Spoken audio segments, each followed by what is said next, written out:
I'm Daniel. I'm Kate.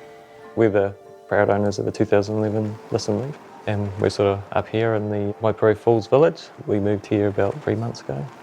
We instantly fell in love with this place as soon as we sort of discovered it. The car is the main reason why we're here. I mean, when I was doing the research about moving out here and living out here, that sort of included the car as well. I mean, we are 64 k's out of Dunedin. The actual travel cost would actually be our bulk expense. The car, was the actual solution. New Zealanders' mobility cultures are really quite unusual compared to most other developed countries. So we tend to buy second-hand cars, not new. We tend to hold on to our cars for a very long time, till their average age 13 years. And we have a real appetite for SUVs. So these factors, amongst others, mean that New Zealand's vehicle fleet is actually very inefficient.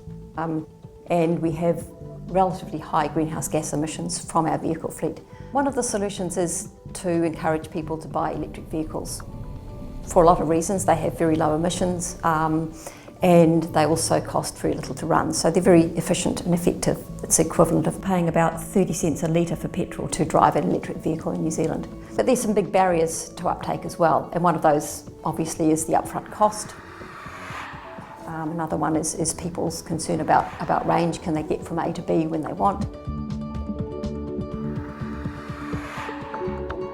If we take an energy culture's perspective on this, what we look at initially is to what extent is New Zealand's current mobility culture consistent with the uptake of electric vehicles into that culture. So first of all, we look at the norms. So do people aspire to own an electric vehicle?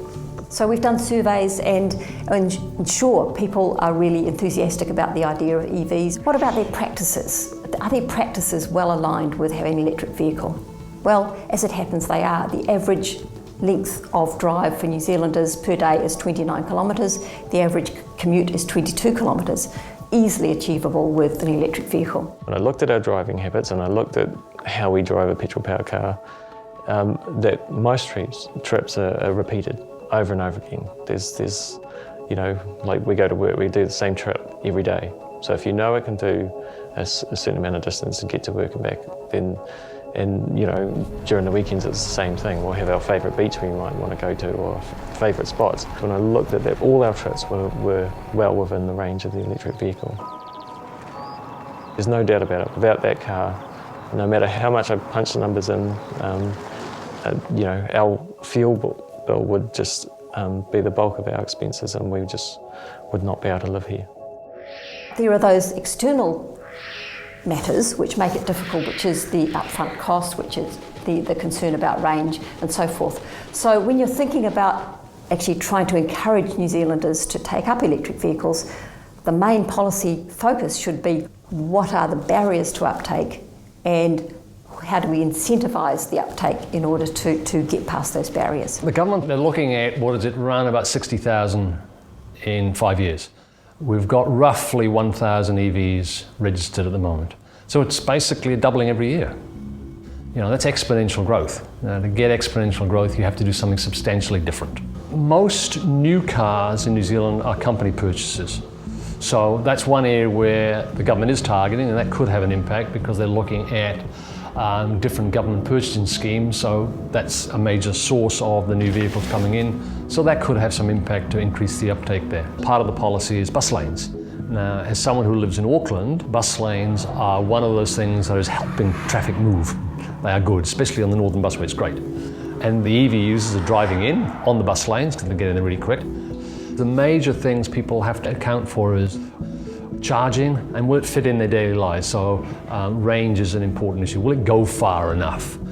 Which means people have to plan their trips, etc. So there's both an education thing in there, but also pure infrastructure, which is enough charging stations. There is some progress being made there, but it needs to hit the sort of target they're talking about. It's going to be massive growth.